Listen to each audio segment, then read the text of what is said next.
नमस्कार दोस्तों।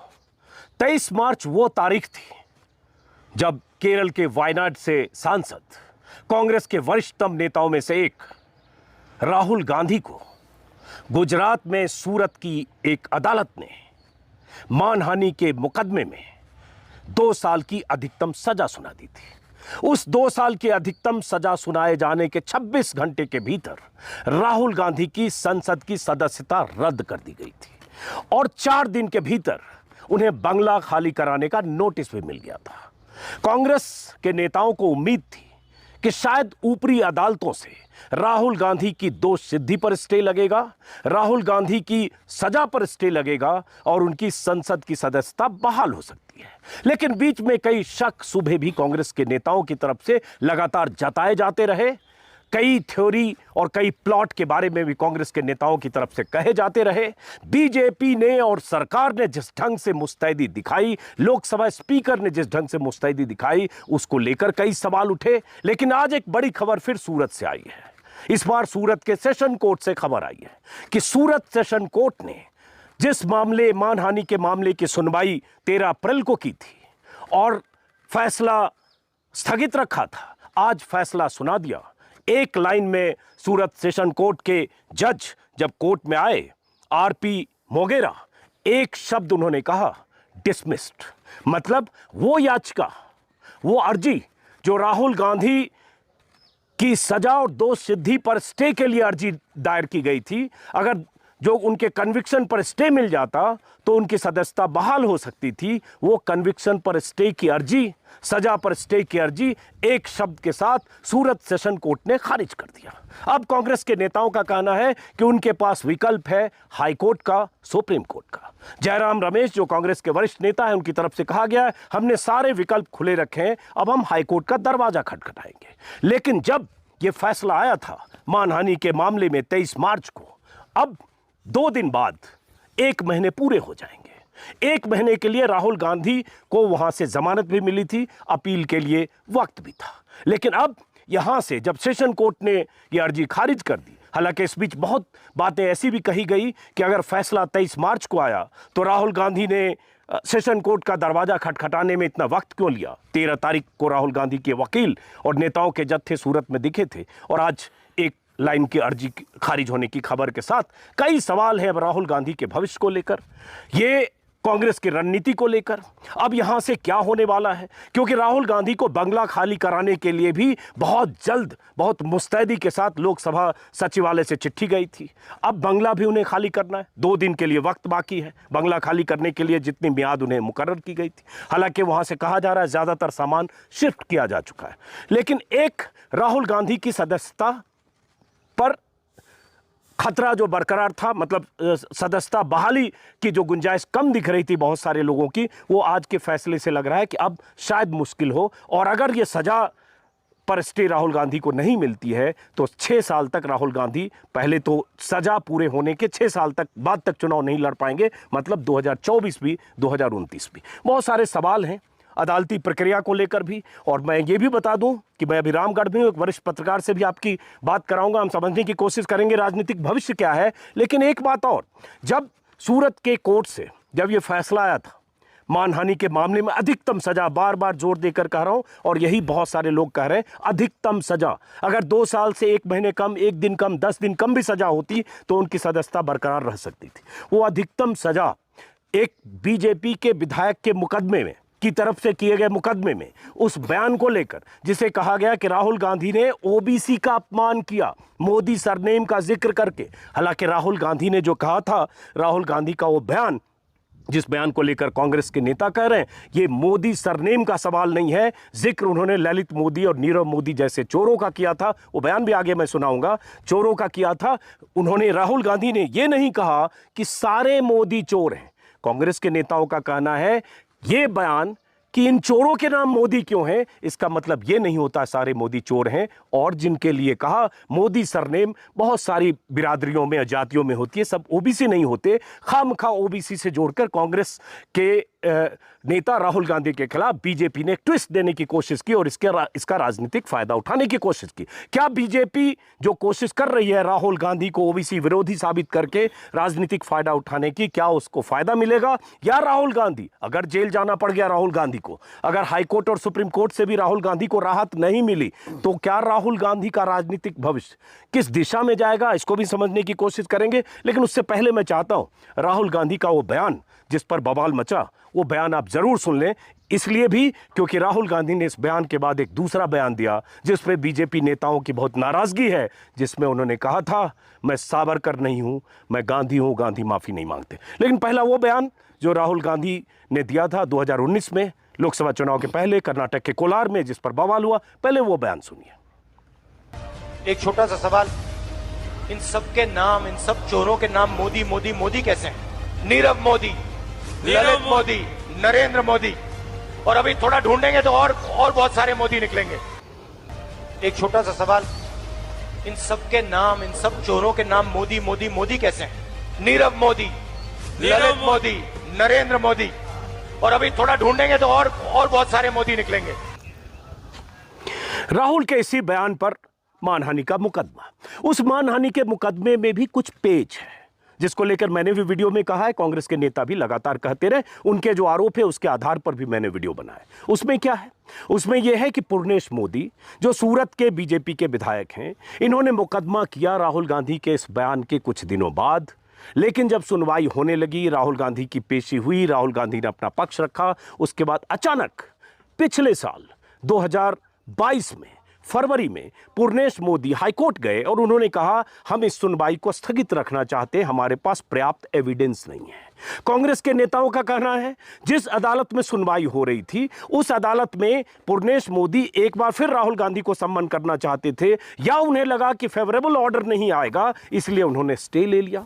इस बीच जिस अदालत में सुनवाई हो रही थी उस जज का ट्रांसफर हुआ, ये कांग्रेस के नेताओं का कहना है। और उसके बाद जब राहुल गांधी ने अडानी के मुद्दे पर संसद में घेराबंदी की, सीधे प्रधानमंत्री पर हमले किए, अडानी और प्रधानमंत्री के रिश्तों को लेकर सीधे सवाल किए, लगातार सवाल किए, न सिर्फ दिल्ली में किए बल्कि लंदन तक में भी जब सवाल उठाया, तब अचानक संसद में भाषण के कुछ दिन बाद वही पूर्णेश मोदी वापस जाते हैं हाईकोर्ट और कहते हैं कि हम इस मामले की सुनवाई चाहते हैं, हमारे पास सफिशिएंट एविडेंस है। ये कांग्रेस के नेताओं का आरोप है कि इस बीच मजिस्ट्रेट बदले गए और एक साल की चुप्पी के बाद कहीं से कुछ तय हुआ कि अब इस मुकदमे में राहुल गांधी के खिलाफ कार्रवाई के लिए या फैसले के लिए बहुत फास्ट ट्रैक होना चाहिए। और उसके बाद जो भी फैसला आया, बहुत जल्द फैसला आया, अधिकतम फैसला है, वो सामने है। और उसके बाद आज का ताजा फैसला जिसमें उन्हें स्टे नहीं मिला है, अब हाईकोर्ट और सुप्रीम कोर्ट के दरवाजे पर जाना है।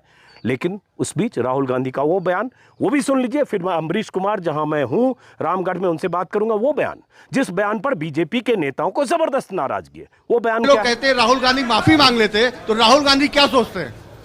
राहुल गांधी सोचता है मेरा नाम सावरकर नहीं है, मेरा नाम गांधी है। गांधी किसी से माफी नहीं मांगता, सावरकर नहीं है। ये जब राहुल गांधी, मेरा नाम गांधी है कि आप माफी क्यों नहीं मांगते, गांधी किसी से माफी नहीं मांगता, सावरकर। खैर, ये इन सब बातों के बीच अमरीश जी हैं, वरिष्ठ पत्रकार हैं, 30-40 सालों से पत्रकारिता में हैं, सत्य हिंदी से जुड़े हैं। हर रोज़ इनका शायद आप लोग कार्यक्रम देखते होंगे शाम को 7 बजे, और मैं रामगढ़ आया हुआ हूँ तो यहीं पास में ये रहते हैं, तो मैंने कहा जरा इनसे बात की जाए, राजनीतिक चर्चा भी। तो सबसे पहले पूरा बैकग्राउंड मैं थोड़ा केस का चाहता था, दर्शकों को पूरे तौर पर आए। तो अब यहाँ से लगता है कि राहुल गांधी, एक मुसीबत जो लोअर कोर्ट से शुरू हुई वो मुसीबत यहाँ तक बची रह गई, मतलब उनकी सदस्यता बहाल होने की गुंजाइश, थोड़ी भी उम्मीद अगर थी तो नहीं। हालांकि कांग्रेस के नेताओं को, कुछ नेताओं का ऑफ रिकॉर्ड ये भी कहना है कि उन्हें उम्मीद नहीं थी, कम से कम सूरत सेशन कोर्ट तक उन्हें उम्मीद नहीं थी, अब हाईकोर्ट सुप्रीम कोर्ट से उम्मीद। यहाँ से क्या लगता है इसके राजनीतिक मायने राहुल के पॉइंट ऑफ व्यू से? देखिए, राजनीतिक झटका जो आपने कहा ना कि ये राहुल गांधी, मुझे राहुल गांधी को राजनीतिक झटका लगा है ऐसा मैं नहीं मानता हूँ। भारतीय जनता पार्टी की राजनीति को ये झटका लगा है। राहुल गांधी जिस संघर्ष की राजनीति कर रहे हैं उसमें उनको ये फायदा होगा इसका। और जो अगली बड़ी अदालतें, ये बड़ी अदालत नहीं थी, हाई कोर्ट है, सुप्रीम कोर्ट है, उसमें क्या होगा देखा जाएगा, वो तो लीगल मैटर है। राहुल गांधी चाहते हैं, कह चुके हैं कि मैं जेल जाऊंगा। हमें लगता है कि राहुल गांधी की भावी पॉलिटिक्स के लिहाज से ये महत्वपूर्ण है। दूसरे, ये भारतीय जनता पार्टी जो वहाँ कर रही है, जैसे याचिका जिनकी थी उस पर भी आरोप है, तो मोदी, ब्रांड मोदी की जो राजनीति है उस पर भी इसका असर पड़ेगा। राहुल गांधी की जो संघर्ष वाली राजनीति है उसमें उनको फ़ायदा मिलेगा, खासकर कर्नाटक में चुनाव हो रहा है, वो घूम रहे हैं।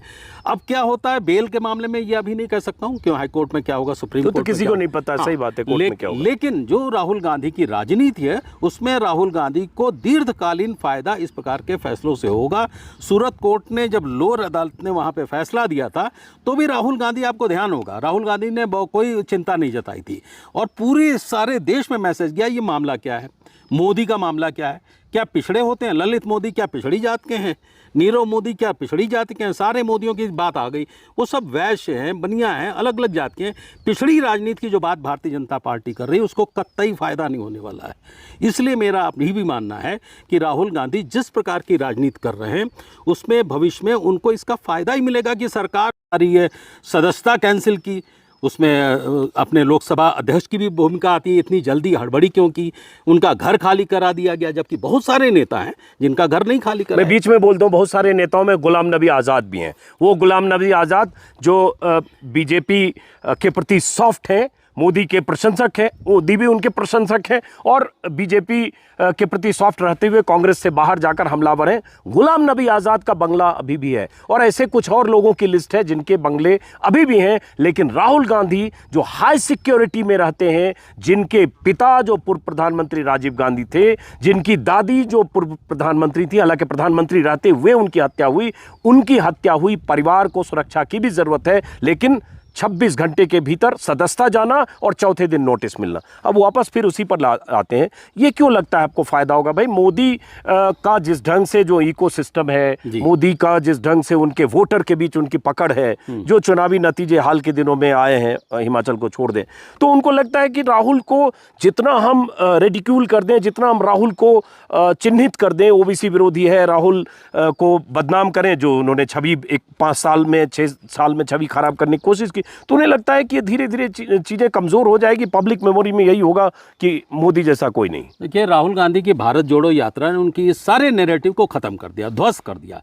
राहुल गांधी के साथ एक बड़ा वर्ग है, चुनावी फायदे की बात मैं नहीं करता हूं, लेकिन देश का एक बड़ा वर्ग राहुल गांधी के साथ है। दूसरा, ये तमाम एजेंसियां, चाहे ईडी हो, सीबीआई हो, हर एजेंसी का इस्तेमाल मोदी कर रहे हैं। लोगों को समझ में आ रहा है कि मोदी राहुल गांधी से लगातार लड़ रहे हैं। राहुल गांधी जो बात कर रहे हैं, गरीबी की बात कर रहे हैं, नौजवानों की बात कर रहे हैं, बेरोजगारों की बात कर रहे हैं, ये सवाल उठा रहे हैं। दूसरी तरफ जो दूसरा उनके विरोधी हैं वो सांप्रदायिकता का सवाल कर रहे हैं, सांप्रदायिक गोलबंदी का सवाल कर रहे हैं, हिंदू मुस्लिम का सवाल कर रहे हैं। राहुल गांधी इन सबसे बचे हुए हैं। इसलिए मुझे लगता है कि राहुल गांधी जिस राजनीति के जिस रास्ते पे चल पड़े हैं उसमें उनको फायदा ही होना। वो तो कह रहे हैं हमें जेल भेज दो, 2 साल के लिए जेल भेज दो, और अगर वो जेल गए तो भारतीय जनता पार्टी को और बड़ा झटका लगेगा और बड़ा नुकसान होगा। नहीं, हो सकता है जेल जाना पड़ जाए तो है। हाँ बिल्कुल हो सकता है, लेकिन उसके बाद वो राहुल गांधी 6 साल तक, 2029 तक चुनाव भी नहीं लड़ पाएंगे। कहा मुझे चुनाव से बाहर कर दीजिए। देखिए, इंदिरा गांधी के साथ ऐसा ही हुआ था। इंदिरा गांधी को जब जेल भेजने की कोशिश की गई थी, उसका क्या नतीजा मिला था? शाह कमीशन की पूरी कार्रवाई आप देखिए उस दौर में। उसके बाद इंदिरा गांधी लौटी थी सत्ता में। इसलिए ये कहना कि राहुल गांधी को जेल भेज दें, उनकी राजनीति खत्म हो जाएगी, वो साधु संत वाली राजनीति कर रहे हैं, वो कोई चुनावी राजनीति के चक्कर में भी नहीं है। एक काउंटर सवाल है जी। 80 में जब इंदिरा गांधी सत्ता में लौटी 350 सीटों के साथ, बेलछी गई थी हाथी पर चढ़ के, उस दौर में जनता पार्टी कैसे बिखरी? उसके पहले 78 और 79 में चरण सिंह भी प्रधानमंत्री बन गए चंद दिनों के लिए। वो दौर और आज के दौर में फर्क है। भानुमति का एक कुनबा जोड़ा गया था जिसमें बीजेपी भी थी, हालांकि जनसंघ था, बीजेपी 80 में बनी, वो सारे लोग मिलकर बने और सब में आपस में एक ही साल में झगड़ा शुरू हो गया, तो अपनी गति भी को भी प्राप्त किया ना। उस समय की स्थिति, अमरीश जी, आज की स्थिति में बहुत फर्क तो है। मोदी जी जो राजनीति कर रहे हैं, भारतीय जनता पार्टी के कितने नेता उस राजनीति के समर्थन में उनके साथ खड़े हैं? आप जरा देखिए, कितने नेता रोज बयान देते हैं। राहुल गांधी पे अटैक करना लगे, जो 4-5 दोयम दर्जे के नेता हो सकते हैं भी दूसरे कतार के, लेकिन उसके अलावा जो प्रथम कतार है उसमें कितने नेता हैं जो मोदी की राजनीति के साथ खड़े हुए हैं? हमें नहीं लगता है। और हमें लगता है कि जब बिखरता है मामला, कांग्रेस भी जब बिखरी, आप देखिए ना, बहुगुना, जगजीवन राम, ये सब लोग जब निकले हैं, कांग्रेस को चोट कहाँ, कांग्रेसियों ने तो पहुंचाई। सारे जो कांग्रेस जब बिखरना शुरू हुई तो उस समय ज्यादा बड़ा झटका लगा। भारतीय जनता पार्टी की जो इस समय की राजनीति है, मोदी जी की पूरी आप कर्नाटक का उदाहरण ले लीजिए। भारतीय जनता पार्टी की जो राज्य नेतृत्व है पूरी तरीके से मोदी के खिलाफ खड़ी हुई है। अमित शाह मोदी के खिलाफ। कौन है नेता बताइए? पूर्व मुख्यमंत्री चला गया, उप मुख्यमंत्री चला गया। तो वो आप एक उदाहरण है किस तरह भाजपा के अंदर भी जो माना जाता था कि मोदी के खिलाफ कोई बोल नहीं सकता, वो तो चले गए। तो वो राजनीति धीरे धीरे बढ़ती है और बढ़ेगी। कर्नाटक चुनाव के जो नतीजे होंगे इसके बाद हमें लगता है और चीजें आ जाएंगी, ये मुझे साफ लगता है।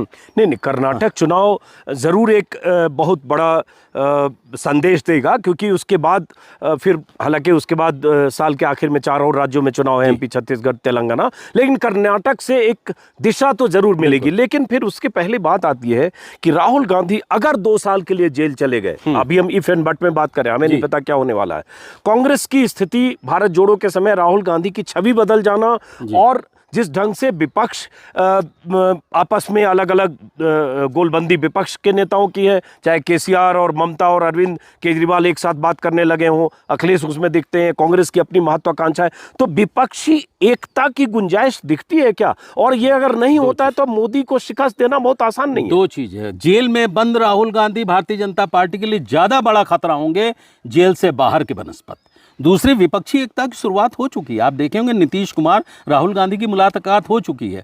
वो नेतृत्व का जो वो है, जो लोगों को संचालित करने का मामला है, कोऑर्डिनेशन का मामला है, नीतीश कुमार कर रहे हैं। राहुल गांधी नेतृत्व की कतार में है ही नहीं, प्रधानमंत्री की कतार में नीतीश कुमार और आरजेडी, ये तो ऐसे भी पहले भी उस गोलबंदी का हिस्सा है। मैं तो उस बाकी गोलबंदी का हिस्सा कर रहा हूँ जिसमें अखिलेश है, जिसमें अरविंद केजरीवाल है, ममता है और बाकी दल है। ये अलग बात है कि ठीक है, बयान केजरीवाल ने इस मुद्दे पर राहुल के पक्ष में दिया या कुछ ममता ने भी बोला, लेकिन विपक्ष का बंटवारा तो है ना, मतलब 2 धुरी है विपक्ष की। 2 चीज जान ली। नीतीश कुमार के खिलाफ कौन विपक्षी दल है, जरा ये ध्यान से देखिए। नीतीश कुमार के खिलाफ कमान नीतीश कुमार को सौंप दी गई है और नीतीश कुमार के खिलाफ आरजेडी भी उनके साथ में है, अखिलेश भी साथ है, ममता भी साथ है, केजरिवाल भी साथ है। मैं वापस आता हूँ इस पे खटखट काउंटर। वहाँ बिहार को आप छोड़ दीजिए, बिहार में नीतीश और आरजेडी मजबूत कॉम्बिनेशन है, कांग्रेस तीसरे नंबर पे है, सपोर्टिव है। यूपी जैसे होगा तो यूपी में सब अखिलेश है, लेकिन यूपी में उसके बाद कोई गठबंधन क्या बनेगा?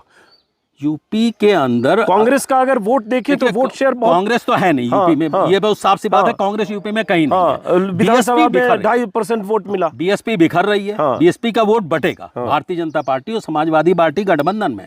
समाजवादी पार्टी के साथ करीब दर्जन भर छोटे छोटे दल हैं जो वोटों को इकट्ठा करते हैं। वही अम्ब्रेला है जो कभी भारतीय जनता पार्टी बनाई थी, उसी अम्ब्रेला को बना रहे हैं। तो यूपी के अंदर सपा गठबंधन रहेगा, विपक्ष का गठबंधन सपा रहेगा। और आप ध्यान रखिए, रायबरेली अमेठी में समाजवादी के साथ बसपा एक बार प्रयोग कर चुकी, तब तो फिर भी 15 सीटें आ गई, 10 बीएसपी को आ गई। बीएसपी सर्वाइव कर गई थी, 10 सीटें आ गई, 14 में 0 थी बीएसपी। तो अब बीएसपी अलग है, 13% वोट हो गया 19-20 तो नीचे तो अब अलग हो जाएगी। तो फिर सवाल उठता है, सिर्फ अखिलेश के दम पर यूपी में 80 सीटों की लड़ाई कैसे होगी? छोटे दलों को छोड़ दीजिए। 2 चीज, अभी मैनपुरी का एक चुनाव हुआ था, उस पर बड़े ध्यान से देखिए। मैनपुरी के चुनाव में जिस प्रकार का वोट पैटर्न है उसको देखिए। सारा विपक्ष, उसमें खास करके दलित जातियां कभी यादवों को वो साथ नहीं खड़ी होती थी। मैनपुरी के अंदर सारी दलित जातियां आ गई। आप देखिए, अगड़े भी आ गए। और दूसरा चुनाव, मैनपुरी एक तो उनका गढ़ भी था और नेताजी की मौत के बाद का एक सेंटिमेंट था। मैं सिर्फ काउंटर करता जाता हूं। अब उसके बाद ऐसा ही चुनाव हुआ था फूलपुर में, गोरखपुर में और कैराना में। स्थितियां अलग थी। और उसके बाद वहां तीनों जगह जब हार हुई बीजेपी की, तो ये नैरेटिव हो गया कि 19 में तो बीजेपी साफ है, 40 सीटें कम से कम विपक्ष को जाएगा। क्या हो गया उसके कुछ ही दिन बाद? एक मिनट, 19 के चुनाव की जब बात करते हैं तो हमेशा पुलवामा को ध्यान रखिए, सर्जिकल स्ट्राइक को याद करिए। उससे पहले का जो माहौल है, उसके बाद का माहौल है। इन दोनों का हर बार आप पाकिस्तान पे हमला कर दें, हर बार करें, हर बार फायदा मिले। आपको ध्यान होना चाहिए, मोदी जी ने कहा था 1 वोट सेना के नाम पर भी तो लिया गया था। तो सेना के नाम पर जब वोट मांगा जाएगा, देशभक्ति के नाम पे मांगा जाएगा, तो हालात अलग होंगे। आपने जो उत्तर प्रदेश में एक गठबंधन रहेगा। और मैं ये कह रहा था कि रायबरेली अमेठी में भी सपा समर्थन देती है कांग्रेस को। ये आप कैसे कह रहे हैं कि सपा कांग्रेस को नहीं देती है? 2 सीटें इस बार तो अखिलेश ने बोल दिया है जाके अमेठी में कि अमेठी और रायबरेली में भी हम कैंडिडेट खड़े करेंगे, 80 सीट लड़ेंगे। हालांकि मुझे लगता है पोस्टरिंग है। हाँ, ये अभी पोस्टरिंग है, चुनाव के पहले बहुत कुछ होता है। पोस्टरिंग है। रायबरेली की जो सीट है, अगर सोनिया गांधी नहीं लड़ती हैं, प्रियंका गांधी आती तो बात अलग है, लेकिन अगर कोई नया आएगा तो समीकरण बदल जाएगा। अमेठी के अंदर राहुल गांधी जो मुझे लगता है नहीं खड़े होंगे। अभी कल कोई बात कर रहा था कि खड़गे जी को खड़ा कर देना चाहिए। स्थितियां देखिए अभी इतनी जल्दी में हम नहीं बता सकते, लेकिन उत्तर प्रदेश में भी गठबंधन रहेगा विपक्ष का। बिहार जैसा नहीं होगा, बिहार में कांग्रेस का असर है, जमीन पे असर है, और बिहार उस गठबंधन में मजबूत स्थिति में रहती है। उत्तर प्रदेश में वो स्थिति नहीं है। लेकिन हम लौटते हैं कांग्रेस। लेकिन एक चीज, 3 राज्य और जो आप बता रहे हैं, छत्तीसगढ़, जरा छत्तीसगढ़ का माहौल देख लीजिए। भारतीय जनता पार्टी, आपको लगता है कि अगले चुनाव में उसकी स्थिति मजबूत हो जाएगी? चुनाव होने वाला है, अभी तक भूपेश बघेल की जो स्थिति है, राजस्थान में आज ही मैं देख रहा हूं लगातार। तो ये जो 3 राज्य हैं, ये भी स्थितियां अलग हैं, और मुझे लगता है कि कांग्रेस पार्टी भी बेहतर स्थिति में कहीं ना कहीं आएगी। तो ये फर्क है, इसलिए अभी 19 के हिसाब से 24 का आकलन नहीं करना चाहिए। थोड़ा समय है, उस समय का इंतजार करिए। और अभी ये जो सजा वाला मामला है, मेरा यही कहना कि जेल जाने की अगर बात है, राहुल गांधी जेल चले जाएं, फिर देखिए पॉलिटिक्स क्या होती है। और ये कहना कि इंदिरा गांधी के समय जनता पार्टी बिखर गई, अरे लोकदल बहुत मजबूत स्थिति में था। पूरा उत्तर भारत लोकदल चौधरी चरण सिंह के साथ खड़ा हुआ था। आप सीटों को देखें, ऐसा नहीं है, उसमें कुछ दल थे, कुछ दल खिलाफ चल रहे थे, लेकिन भारतीय जनता पार्टी में भी अलग अलग छत्र सर उठा रहे हैं। कहाँ नहीं उठा रहे हैं? कहाँ उठा रहे हैं? जैसे क्यों नहीं भाई, कर्नाटक का उदाहरण मैंने दिया है, दिया है कि नहीं दिया है? बिहार में कितनी मारकाट है, ऐसा तो नहीं कि बिहार में मारकाट नहीं है। दूसरा, योगी जी के राज में क्या आपको लगता है कि भारतीय जनता पार्टी एक सुर में बोल रही है? बहुत सारी तो यूपी विधानसभा चुनाव के पहले भी सब लोग योगी और मोदी में झगड़ा मान रहे थे, योगी और अमित शाह में मान रहे थे, और क्या हो गया? सीट कितनी आ गई? कितनी सीटें हार गई, इस पे तो कोई बात ही नहीं करता है। अरे जीत गए, वो भी तो बात है ना। 5 साल के एंटी इनकम्बेंसी के बाद, उसके बाद भी अगर 250 पार कर गए। देखिए, उत्तर प्रदेश के अंदर 50 सीट हारे हैं, और 50 सीट किस मैनिपुलेशन से जीते हैं, ये भी आपको पता है। 100 चीजों का हमें नहीं पता, आपको पता होगा भाई। मैनिपुलेशन वाली थ्योरी के बहुत पक्ष में मैं नहीं रहता हूं। एडमिनिस्ट्रेशन जो होता है, मैनिपुलेशन होगा, 2-4 सीट हो सकता है, 50 सीट मैनिपुलेशन से नहीं जीतता। आप बिहार में देख रहे थे ना, बिहार में क्या हुआ? बिहार में कितनी सीट मैनिपुलेशन से वो लोग निकाले? मुझे नहीं पता, वो आरोप लगता है 2-4-5 सीटों पर, 10 सीटों पर। देखिए, कलेक्टर जो होता है, जो डिस्ट्रिक्ट एडमिनिस्ट्रेशन होता है, 2-4-10 वोट का फर्क, 10 आप मानते हैं, हम उस संख्या को 20 से 25 मान लेंगे। हाँ, चलिए वापस लौटते हैं। वो भी मैं मानता हूँ। देखिए, मैं फैक्ट पे रहता हूँ, जब तक मैं विटनेस नहीं हूँ तब तक मैं कहने से बचता हूँ। अब वापस आते हैं हम राहुल गांधी पर, चूंकि आज की बड़ी खबर राहुल गांधी ही है। राहुल गांधी की भारत जोड़ो यात्रा के बाद एक कहा गया कि छवि बदली। राहुल गांधी को जिस ढंग से पेंट किया गया कि ऐसा मूर्ख आदमी है, पप्पू है, कि इधर से आलू डालो इधर से सोना निकालो बयान देता है, जो दरअसल उसका बयान है भी नहीं। वो तो एक नैरेटिव का हिस्सा था। उस छवि बदली, यहां तक लोग मानते हैं कि बदली, कि एक जो पार्ट टाइम नेता कहा जाता था वो सब, लेकिन उस छवि बदलने से और ये सजा अगर ऐसे कायम रह गई, ये कैरी फॉरवर्ड करना, ग्राउंड लेवल तक कार्यकर्ताओं को एकजुट करना, मोटिवेट करना, संगठन को खड़ा करना, क्योंकि बीजेपी जिस विनिंग मशीन की तरह बीजेपी को माना जाता है, बीजेपी जिस ढंग से चुनाव लड़ती है, तो मानना पड़ेगा भाई। देखिए, 10 मार्च को नतीजे आए यूपी के, और 11 मार्च को मोदी रोड शो गुजरात में कर रहे थे। बंगाल में 18 सीटें जीते अगर 19 में, तो 6 साल से कैलाश विजयवर्गीय बंगाल में बैठे हुए थे। तो इतनी मशक्कत करने वाली पार्टी, पैसा भी है, धनबल भी है, और ईडी, सीबीआई और ये सब एजेंसियां तो हैं ही कि सारे विपक्ष के नेताओं को फंसाओ अंदर को। इंदिरा गांधी इनसे ज्यादा ताकतवर थी, और जनता लड़ी थी, और जनता ने हरा डाला था। कोई संगठनिक वो नहीं था, स्ट्रक्चर था। इमरजेंसी के बाद जनता लड़ी थी, आज क्या जनता लड़ेगी मोदी के खिलाफ? सुनिए, दूसरी चीज, आपने बहुत सारे राज्यों के नाम लिए। बिहार के अंदर ये हारे, बंगाल में ये हारे, छत्तीसगढ़ में ये हारे, राजस्थान में ये हारे, महाराष्ट्र में भी ये हारे, बाद में सब किया होगा। हिमाचल तो पूरा हिंदू प्रदेश है, वहां भी हार गए। तो ये 0.9% वोट का फर्क था। मेरा कहना, ये मोदी ब्रांड ही तो था जो हार रहा था। ये 10 राज्य अगर हार जाता तो देखने वाले का है कि ग्लास में आधा ग्लास को भरा देखते हैं, खाली देखते हैं। आप हार वाला देख रहे हैं, वो जीत वाला देख रहे हैं कि हिमाचल में हारे, गुजरात में रिकॉर्ड तोड़ दिया, 150 से ज्यादा आंकड़ा पार कर गया, जो किसी ने सोचा नहीं था। वहां तो लोगों को लग रहा था 100 मुश्किल होगी। आप पिछले बार जहां गुजरात में 100 का कांटा में हिचकोले खा रहा था, इस बार रिकॉर्ड तोड़ दिया गुजरात में। गुजरात तो हम मानते हैं अलग राष्ट्र बन चुका है पूरी तरीके से। उसको अलग राष्ट्र, मोदी जी का राष्ट्र है, मोदी जी का जो एक तरीके से जो उनके समर्थक मोदी जी को ही राष्ट्र मानते हैं। जो क्षेत्रीय स्वाभिमान का मामला होता है, जैसे बंगाल में ममता के साथ है, गुजराती लोग मोदी जी के साथ खड़े हैं, उसको उदाहरण, उसको पूरा देश नहीं मानना चाहिए। पर मेरा कहना, कर्नाटक तो सामने ही है, हाथ कंगन को आरसी क्या, सामने कर्नाटक में जो हो रहा है वो दिख रहा है, ये तो ब्रांड मोदी है ना। लेकिन कर्नाटक में देखिए असेंबली चुनाव में जब बीजेपी हार गई जी। तब भी कर्नाटक चुनाव में लोकसभा में वो ठीक है। 99% मेरा स्ट्राइक कहना- रेट हो जाता है। हारे पहले तो हारे। एमपी छत्तीसगढ़ और राजस्थान में बीजेपी हार गई विधानसभा में, जी। और स्ट्राइक रेट लोकसभा में देख लीजिए, फिर सुपड़ा साफ कर दिया। आपकी बात सही है, लेकिन मैं तर्क वितर्क कर रहा हूं ना ताकि नहीं, दूसरा आपकी पक्ष आए। तर्क वितर्क की बात है। मेरा कहना कांग्रेस 50 साल राज की थी हाँ। भाई, ये कितने साल हुए? 10 साल अभी नहीं हुए, 10-12 साल हो सकते हैं, लेकिन कितनी बार आप चढ़ाएंगे? कुछ न कुछ तो एंटी इनकम्बेंसी का असर दिखेगा।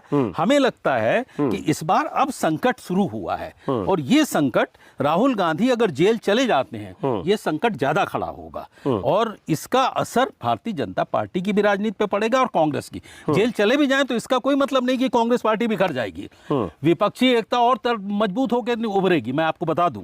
तो बहुत सारे लोग विपक्ष के दल के जो नेता हैं जो ऑफ द रिकॉर्ड बातचीत में कहते हैं कि कांग्रेस को एल्डर ब्रदर, बिग ब्रदर की भूमिका से नीचे आना होगा और रीजनल पार्टी की अहमियत और हैसियत को मानकर कांग्रेस को सीटों पर कॉम्प्रोमाइज करना होगा कि भाई ये जो हम 400 सीट पर लड़ेंगे वाली मानसिकता से हटके 200 पर लड़ो, 225 पर लड़ो, जहां मजबूत हो लड़ो। ये विपक्ष के नेता ऑफ रिकॉर्ड कहते हैं। एक थ्योरी नीतीश कुमार और कुछ लोगों की तरफ से आती है कि 125-100 सीट को तय करो और बीजेपी के सामने एक उम्मीदवार खड़े करो ताकि आप 60-70 पर माइनस कर सको। ये सब थ्योरी आती है, लेकिन इन सब की गुंजाइश नहीं दिखती है। नहीं, या दिखती है? नहीं, देखिए, कांग्रेस पार्टी ने कोई प्रधानमंत्री पद का दावा किया? अभी सारी बातें हुई, कहीं हुआ नहीं दावा। स्टालिन ने इस बार कहा चेन्नई में कि प्रधानमंत्री दक्षिण का क्यों ना हो, तो जो समर्थन करने वाले थे कांग्रेस के अध्यक्ष थे। तो ये तो इशू खत्म कर दीजिए कि प्रधानमंत्री पद को लेकर के कांग्रेस की तरफ से कहीं कोई दबाव नहीं है, पहली चीज। दूसरे, 200 सीटों पे सिर्फ कांग्रेस मुकाबला करती है मोदी का, भाजपा का 200 सीटों पे। 300 से ज्यादा सीटों पे क्षेत्रीय दल करते हैं। लड़ाई बहुत साफ सी है। क्षेत्रीय दल जिन राज्यों में मजबूत है वो लड़े, वहां नहीं होगा। जैसे उत्तर प्रदेश में अगर कांग्रेस चाहे कि सपा उनको 10, 15, 20 सीट दे दे, संभव नहीं है, लेकिन बाकी जगह जहां वो लड़ती वहां तो संभव है ना। हिमाचल है, छत्तीसगढ़ है, मध्य प्रदेश है, राजस्थान है, यहां तो लड़ेगी। और महाराष्ट्र में उनका तो गठबंधन नहीं है, बिहार में उनका गठबंधन नहीं है। बीच में केजरीवाल है, हर जगह पहुंचते हैं 5-7% वोट केजरीवाल। नहीं, जैसे गुजरात में भी किया। 5-7% नहीं, गुजरात में जरूर था, गोवा में थोड़ा रहा होगा, लेकिन इतनी बड़ी उपस्थिति थोड़ा ना है। कितने सांसद हैं लोकसभा में केजरीवाल के? कितने हैं? यही मैं हैं, और उनको प्रधानमंत्री पद का दावेदार बता दीजिए। जब एक भी सीट लोकसभा में, 2 राज्यों में सरकार है भाई, पंजाब जैसे राज्य में अपार बहुमत से सरकार बनी। अगर आप दिल्ली की सरकार, वो ठीक है सरकार है, पंजाब की स्थितियां अलग हैं, पंजाब में उनके पास है, लेकिन लोकसभा के अंदर क्या होगा अभी हम नहीं कह सकते। वो ठीक है, लेकिन हमें लगता है कि केजरीवाल भी अपोजिशन का जो ये गठबंधन है इसका हिस्सा बनेंगे, और अब तो बनते जा रहे हैं। अभी जब उनके जेल पे उनकी सीबीआई पूछताछ हुई है तो हमें लगता है कि विपक्ष की राजनीति में केजरीवाल की भूमिका बदली है। अब ना कांग्रेस उन पे अटैक कर रही है, न वो कांग्रेस पे उस तरीके से अटैक कर रहे हैं जो पहले करते थे। इसलिए लोग इसलिए कह रहे हैं क्योंकि जब सिसोदिया जेल चले गए, उससे पहले सत्येंद्र जैन जेल में है, और जब लगा कि अब पता नहीं हमारी बारी आ जाएगी, अभी तो केजरीवाल को भी बिठाया ही है सीबीआई ने 10 घंटे, तो अब लगा कि आखिर में अब नहीं तो कब, तो अब हम भी बोलेंगे। ये भी हो सकता है। लेकिन राजनीति में तो बहुत बदलाव होते रहते हैं और ये बदलाव भी सकारात्मक है। हमें लगता है कि विपक्ष तमाम लोग बात कर रहे हैं, नीतीश कुमार भी उनसे बात कर रहे हैं, तेजस्वी भी बात कर रहे हैं, कांग्रेस के लोगों से बात हो रहे हैं। तो केजरीवाल की राजनीति का ये दूसरा हिस्सा है, दूसरा पार्ट शुरू हो रहा है। इस पार्ट के अंदर वो विपक्षी एकता के साथ रहेंगे, ऐसा मुझे लगता है। हो सकता है कल को ना हो, लेकिन फिलहाल कोई भी, बीजेडी को छोड़ दीजिए, बीजेडी या वो चंद्रशेखर राव वाला मामला है उसको छोड़ दिए, बाकी ज्यादातर बड़े पैमाने पर विपक्षी एक है, और हमेशा तो सारे विपक्षी राव जो आप कह रहे हैं छोड़ दीजिए, तो एक जो धुरी बन रही है, बनाने की कोशिश हुई, उसमें चंद्रशेखर राव, अखिलेश यादव, केजरीवाल और ये ममता बनर्जी, ये सब लोग शामिल है। ये लोग गए भी थे रैली में वहाँ खम्मम में, और ये तो मैं यही कहने की कोशिश कर रहा हूँ, समझने की। हालांकि 1 साल में क्या होगा, आखिर वक्त में क्या होगा, कुछ कहना मुश्किल है। 12 महीने में 12 तरह के समीकरण बन सकते हैं, और आखिरी 3 महीने में तो बहुत बन सकते हैं। लेकिन बीजेपी को चुनौती देने के लिए विपक्षी एकता की देखिए, ये जब कहते हैं ना, बहुत सारे लोग क्या कहते हैं, इस तर्क में भी नीचे कुछ लोग लिखेंगे, अभी मैं पहले बोल रहा हूं, अरे आप बात करो अजीत जी, इतना बीजेपी को तो 37% मिला, 63% वोट तो खिलाफ है, लेकिन वो ये नहीं बताते 63% में 63 पार्टियां होगी पूरे देश में। नहीं, ये भी कुछ ज्यादा है, 63 पार्टियां। अरे पूरे देश की बात कर रहा हूँ, 63 पूरे देश में। आप रीजन में भी चले जाइए, भाई 63 पार्टी में किसी को 2% किसी सीट पे मिला होगा, 5% वो भी। जब 63% सॉरी 37 और 63% में तो हर राज्य की हर पार्टी है ना, किसी को आधा % मैं सिर्फ ये 63 छोड़िए, मान लिया 20-30 हो, तो ये बिखरा हुआ वोट और वहां 37% इंटैक्ट वोट, इसका मुकाबला करने के लिए तो बहुत, ये आप कैसे कह सकते हैं कि यही वोट 37% 24 में रहेगा, 28 में रहेगा, 29 में रहेगा? ये तो बढ़ा है ना। हाँ, 33 से 37 है, इससे 14 में 33 था। भाजपा जो है उत्तर प्रदेश में जब सत्ता में पहले भी आई थी, फिर उसका वोट गिर गया। कंफ्यूज कर रहा हूँ। हाँ। तो भाजपा का वोट जो है या कांग्रेस का जो वोट है, इसमें भी गिरावट भी आती है और बढ़ते भी हैं।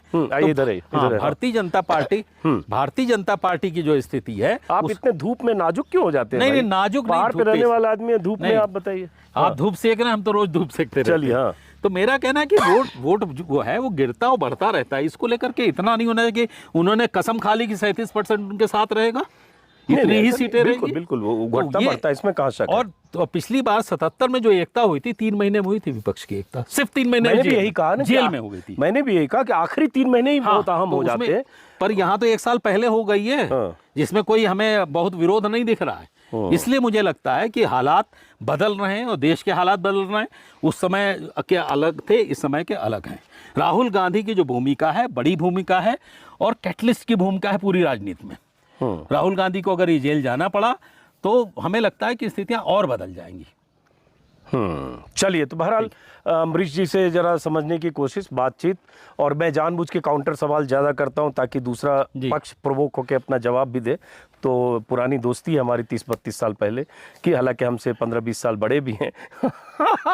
आपने कम ही बताया। और मैं आया हूँ पहाड़ में, ये बगल में अमरीश जी रहते हैं, थोड़ा देखने। नहीं, ये मेरा घर नहीं है, ये कंफ्यूजन मत कर दीजिएगा कि ये मेरा घर है। कोई बात नहीं, ये हम आए हैं कहीं ठहरने के लिए, वहाँ का है ये। बहरहाल, तो इस वीडियो को खत्म करते हैं। जैसा कि इन्होंने कहा कि राहुल गांधी अगर जेल जाते हैं तो उससे राहुल गांधी को फायदा है, नुकसान नहीं। ये बहुत सारे कांग्रेस के नेताओं की तरफ से भी ये आकलन है, बहुत सारे राजनीतिक विश्लेषकों की भी, कि राहुल गांधी ने या कांग्रेस की टीम ने 23 मार्च का जब फैसला आया, वहां से कोर्ट जाने में जो 20 दिन लगाए, उसके पीछे कहीं ये चिंतन तो नहीं है कि ठीक है जेल जाना होगा, जेल जाएंगे। और राहुल गांधी ऐसी बात करते भी रहे। तो क्या कांग्रेस नेता राहुल गांधी इस मानसिक दशा के लिए तैयार हैं? ये अभी देखना होगा। हालांकि वो तैयार रहें या ना रहें, ये विकल्प उनके हाथ में नहीं है, ये तय तो अदालत को करना है। लेकिन वहां अगर ऐसा रह गया, ऐसा फैसला टिका रह गया और राहुल गांधी को जेल जाना पड़ा, तब की स्थितियां क्या होगी वो भी देखने की बात है। अभी तमाम तरह के कयास, अनुमान और आकलन है, हम भी देखते रहेंगे, इंतजार करेंगे। फिलहाल इस वीडियो को ख़त्म करता हूं। आपको नमस्कार पहाड़ से। अगर आपने मेरे YouTube चैनल को सब्सक्राइब नहीं किया तो सब्सक्राइब करें, और अगर सब्सक्राइब करें तो उसके बाद एक और अपील, अमरीश कुमार जी जिनसे आपने बात की, 7 बजे शाम को सत्य हिंदी पे इनका शो आता है पॉलिटिकल डिबेट का, उसको भी जरूर देखें। और हमारे नए सहयोगी आज कैमरा कर रहे हैं, वो हमारे रिसर्च सहयोगी हैं, उपेंद्र प्रताप कनौजिया, 3-4 नाम है इनका, तो वो अभी कैमरा कर रहे हैं। इनको भी देखते हैं, पहला दिन इन्होंने इस लोकेशन पर किया, शायद अच्छा ही किया होगा, तो नीचे आप कमेंट में इनकी भी तारीफ कर दें। और नमस्कार।